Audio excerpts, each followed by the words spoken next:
Na Paraíba, já são 87 casos confirmados de microcefalia, segundo o Ministério da Saúde. No estúdio, conversamos sobre o assunto com a advogada e professora doutora Sabrina Correia. No quadro Caso Resolvido de hoje, vamos mostrar onde a intervenção do judiciário é necessária para o acesso ao medicamento. No ar, mais um tema jurídico.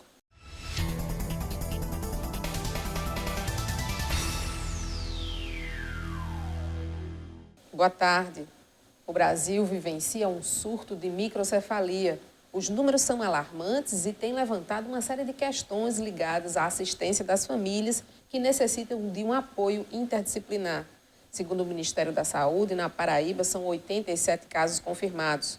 No estado, há 419 ocorrências em investigação. Mais de 4.200 casos investigados em todo o país.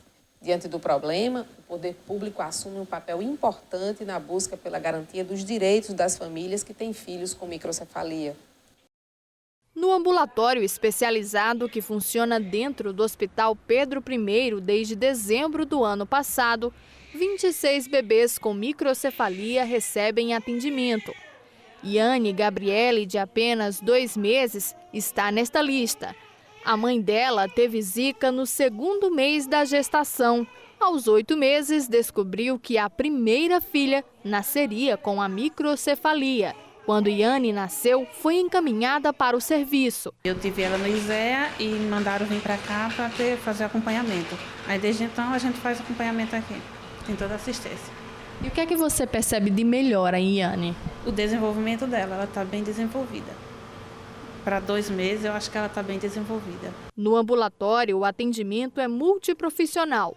As sessões de fisioterapia, por exemplo, são para estimular a criança e ajudar no desenvolvimento. Fazemos estímulos neste bebê para que ele venha desenvolver, não venha ter tanto atraso no seu desenvolvimento. Porque todos os bebês com microcefalia irão apresentar algum tipo de sequela, algum déficit. Então, a estimulação precoce, a intenção dela é exatamente essa, trabalhar todas as fases do bebê. O rolar, o sentar, o sustentar a cabeça, pescoço, tronco, andar. Então, a fisioterapia vai ajudar exatamente nesse sentido. A Alessandra é mãe de Samuel. Ela já tinha 4 meninas e sempre sonhou com um menininho. No 7º mês, à espera de Samuel, descobriu que o pequeno tinha microcefalia. Foi muito triste, porque eu esperava ele vir com saúde, né, vir normal. E de repente eu tive essa notícia, eu fiquei muito, assim, desesperada. Eu quase pegava uma depressão, porque eu queria saber como ele era. E, assim, ficava chorando direto. Foi uma tristeza para mim. Para dar apoio às mães que passaram a enfrentar a nova realidade, o serviço oferecido gratuitamente no Pedro I faz um acompanhamento realizado pela psicóloga. A gente está fazendo um acompanhamento tanto individual, né, através de psicoterapia de apoio, quanto o atendimento em grupo. Né. Atualmente a gente está com 3 grupos, né, formados, né, com o objetivo de dar, né, esse suporte psicológico, trabalhar também questões informativas, né, onde convidamos também profissionais de outras áreas, né, para fazer explanações sobre a microcefalia, né, e trabalhando nessa perspectiva da troca de informações, da troca de saberes, uma vez que essas mulheres elas estão passando pela mesma situação. O diagnóstico é um momento, né, que exige um cuidado especial nosso, né, é um momento muito difícil, né, uma vez que a gravidez em si já é um período que requer muitas mudanças, novas adaptações, né, quando vem com a malformação, isso ainda se torna mais complexo, né, então é um momento onde a gente dá todo esse suporte, né, emocional, né, até o momento do parto, né, e posteriormente, né, dando continuidade com esses atendimentos em grupo. As crianças diagnosticadas com esses problemas são acompanhadas ainda por oftalmologistas, neurologistas e otorrinos. A criança passa a ser avaliada por todos os profissionais que atuam naquele serviço. Neurocirurgia, neurologia, otorrinolaringologia, oftalmologia, fisioterapia, né? E agora em março por uma pediatra. Para a Alessandra, a assistência que o filho dela vem recebendo representa a esperança. Eu sei que eu fazendo esse tratamento ele vai poder andar, vai ter toda a movimentaçãozinha dele. Está sendo maravilhoso. Cada avanço que você percebe, cada melhora é uma vitória, né? É uma grande vitória. E aqui no estúdio, para falar sobre o assunto, a gente recebe a professora Sabrina Corrêa. Boa tarde, professora. Seja bem-vinda ao Tema Jurídico mais uma vez. Boa tarde, Carla. É um prazer estar novamente aqui. E, professora, a gente viu na matéria toda a estrutura que foi preparada pela Prefeitura de Campina Grande. De fato, essa estrutura parece ser algo inusitado, porque a imprensa do mundo inteiro veio aqui para mostrar o que estava sendo feito pela Prefeitura. E eu queria me reportar especificamente àqueles que não têm um acesso a uma estrutura como essa nos mais diversos municípios do país, que sofrem para poder ter acesso a um tratamento adequado numa situação delicada como essa. O que fazer quando não se tem de imediato esse acesso? Veja bem, quando nós falamos de direito à saúde, embora haja algumas divisões entre os estados, os municípios e a União, né, a Constituição diz que o direito à saúde é um direito fundamental e deve ser prestado por todas essas unidades, por todos esses órgãos, né? Então, é procurar, quando não há esse serviço de saúde no seu município, no seu estado, né, órgãos que possam ajudar a efetivar esses direitos, como, por exemplo, o Ministério Público, né, o PROCON, em alguns casos, a própria OAB, né, nessa busca por direitos e garantias fundamentais. No nosso caso, aqui em Campinas, a gente também ainda tem o escritório modelo da Facisa, por exemplo, que acaba recebendo demanda, que acaba migrando da própria clínica escola, né, de pessoas que precisam e acabam seguindo o caminho da judicialização para poder conseguir conquistar aquele direito. Sim, porque os escritórios modelo, eles vão fazer esse trabalho, né, de receber pessoas que são hipossuficientes, ou seja, que não têm condições de pagar um advogado, né, e através da orientação dos professores, que são também advogados, com o trabalho dos alunos que estão aprendendo já no final do curso, né, se dá a entrada nos devidos processos, se acompanham os prazos, né, e se efetivam esses direitos através do acesso à justiça. Um dos problemas para um tratamento específico como esse de microcefalia, que tem atingido a população mais carente, tem sido o próprio. Não basta ter a estrutura pronta, com uma equipe interdisciplinar, como a gente viu, mas o acesso, o deslocamento dessa família, né, da sua casa, até chegar ao espaço desse atendimento médico. Isso também tem que ser garantido pelo município para que o tratamento não seja interrompido. Sim, é interessante que todas as possibilidades do tratamento vingar, né, dele ser acompanhado da melhor maneira possível, sejam efetivadas pelo Estado, no sentido mais amplo, e pelo município, de forma local. No caso, se a paciente, e boa parte delas, vem de uma zona rural ou vem de outro município mesmo, e aí a gente lembra da ambulância terapia, né? Porque muitos municípios adotam esse sistema, não, eu não resolvo aqui, mas eu garanto a ambulância para lhe transportar. Mas se nem isso, se tiver acesso, que orientação a senhora daria para essa população?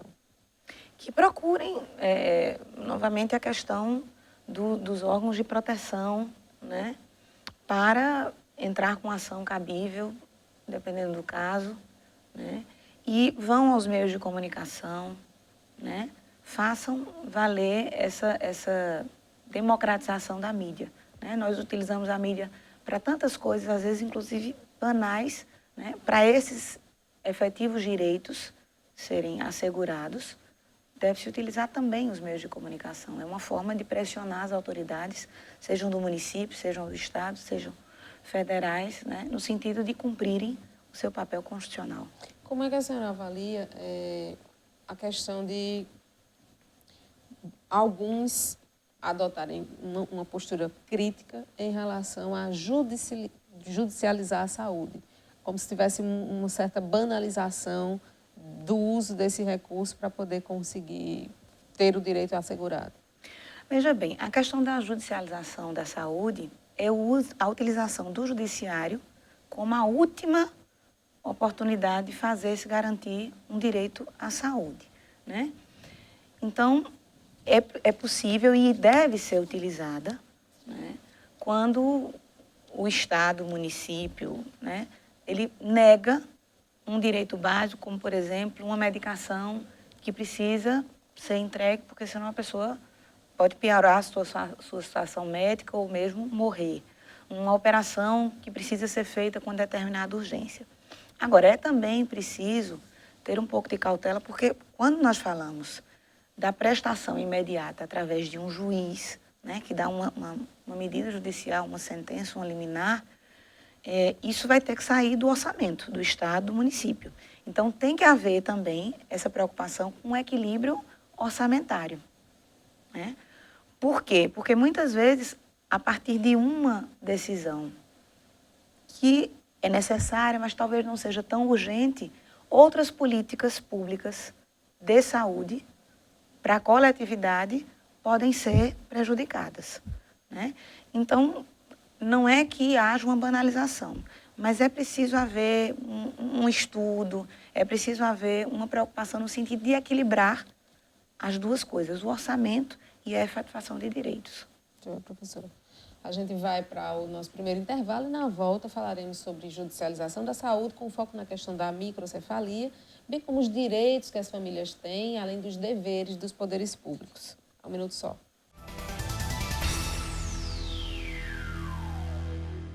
Voltamos com o tema jurídico. Neste bloco, alunos do curso de Direito da Facisa tiram dúvidas sobre a microcefalia, o dever do Estado e os direitos das famílias. Eu sou Sávio de Melo Barros, 7º período da Facisa, e gostaria de saber se, para as famílias que possuem crianças com microcefalia, se a única forma de assistência seria através do benefício da prestação continuada.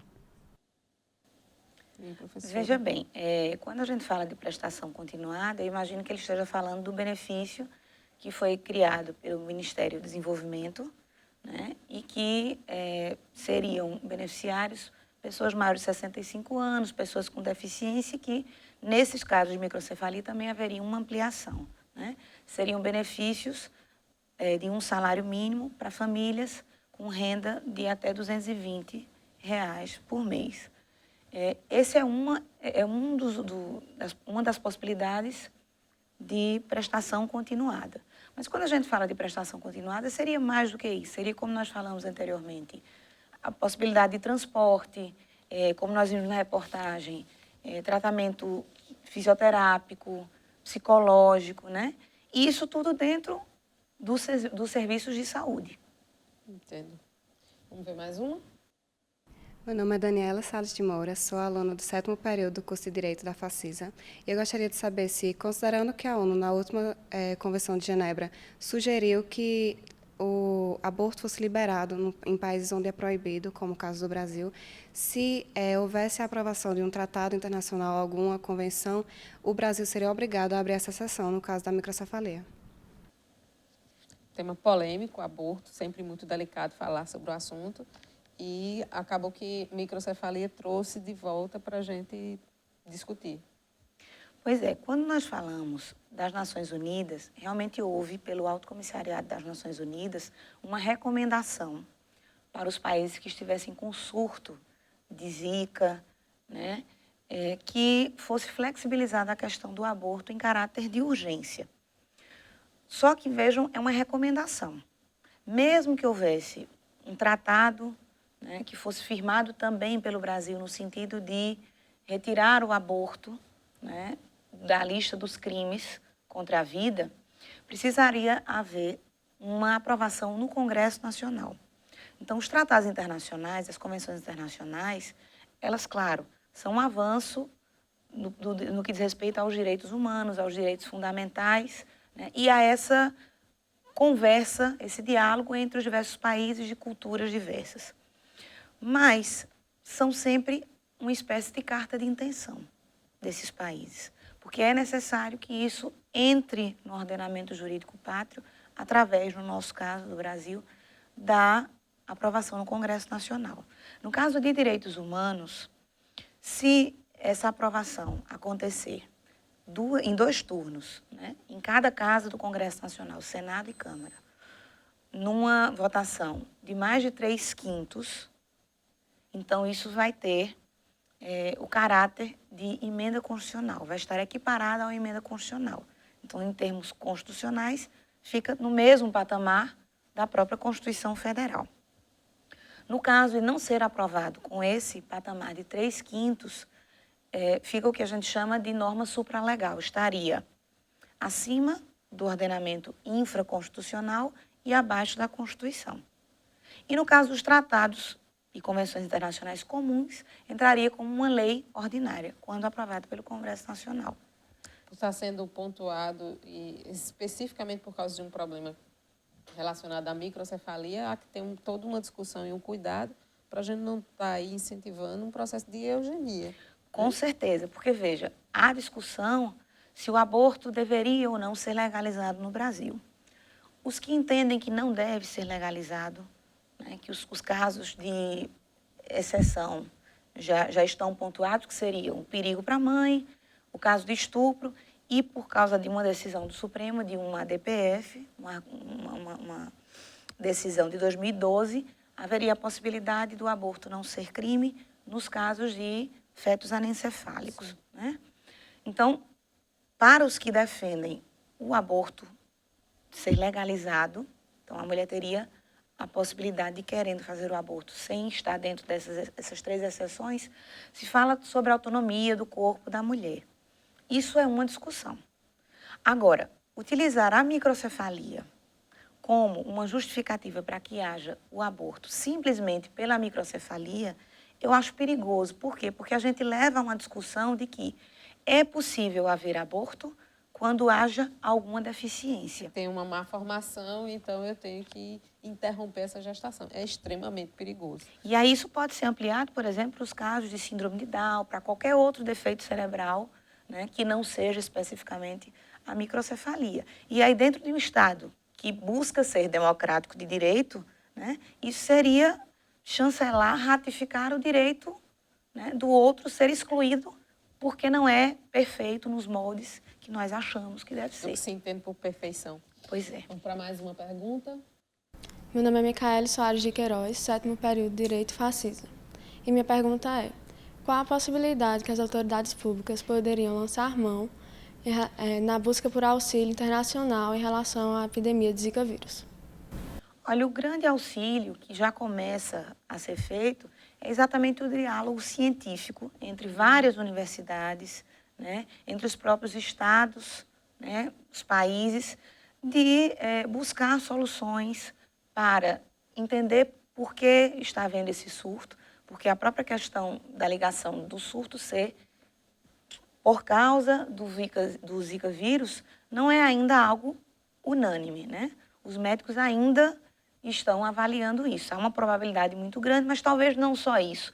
A gente tem, por exemplo, algumas dúvidas em relação aos locais, né? 80% do surto é no Nordeste. Então, será que haveria somente a questão do mosquito? Será que não há outros elementos que podem entrar, como, por exemplo, desnutrição, falta de alguma... Eu acho que talvez pese mais aí a questão do saneamento básico. De saneamento básico também, né? Então, há outros elementos que precisam ser estudados. E aí, dentro das universidades, já há uma série de entendimentos e de pesquisas sobre isso. A USP, por exemplo, está desenvolvendo já uma série de pesquisas sobre o Zika vírus. A gente aqui, modéstia à parte, a gente está de parabéns. Não foi à toa que o mundo inteiro veio atrás de Campina Grande, porque temos uma médica que foi quem primeiro associou a questão da microcefalia com a epidemia de Zika e desencadeou toda essa discussão que a gente vem fazendo até então, que a doutora Adriana Mello, que também faz parte do quadro da Fascisa, professora de medicina. Mas isso tem feito a gente avançar em pesquisas e acho que o Brasil tem dado uma boa contribuição nesse sentido.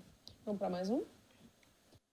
Meu nome é Andresa Souza, sou do 7º período de Direito Fascisa e minha pergunta é: as famílias com bebês com microcefalia poderiam entrar na justiça contra os poderes públicos, considerando que a epidemia de Zika vírus está diretamente ligada a uma questão de saneamento básico? Veja, desde que seja comprovado isso, né? Porque, como eu disse, ainda se está analisando todos esses fatores, né, da epidemia, é possível, teoricamente, sim.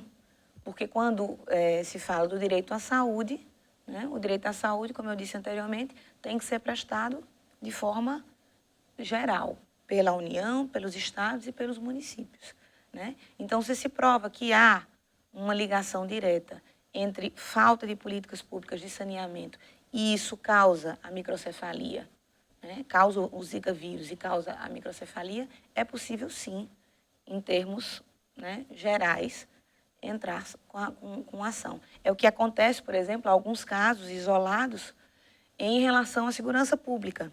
Algumas ações contra o Estado pela existência de roubos, de homicídios, de latrocínios, por falta de segurança pública.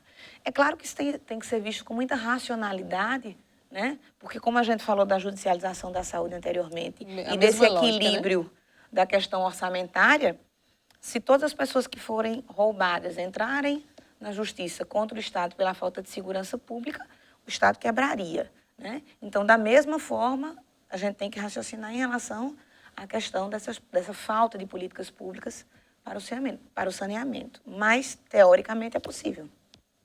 Joia, professora, a gente agradece a sua participação. Mais uma vez, uma contribuição importantíssima para a gente, né, para o nosso telespectador, e poder ter esse entendimento a partir da sua interpretação. Eu agradeço muito e tenha uma boa tarde. Eu que agradeço. Boa tarde. Estou sempre às ordens. Obrigada. Depois do intervalo, traremos mais um episódio do quadro Caso Resolvido.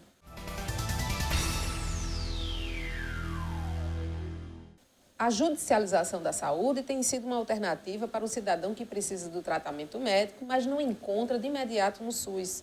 No quadro Resolvido de hoje, mostraremos a luta de uma agente comunitária de saúde para não perder a visão.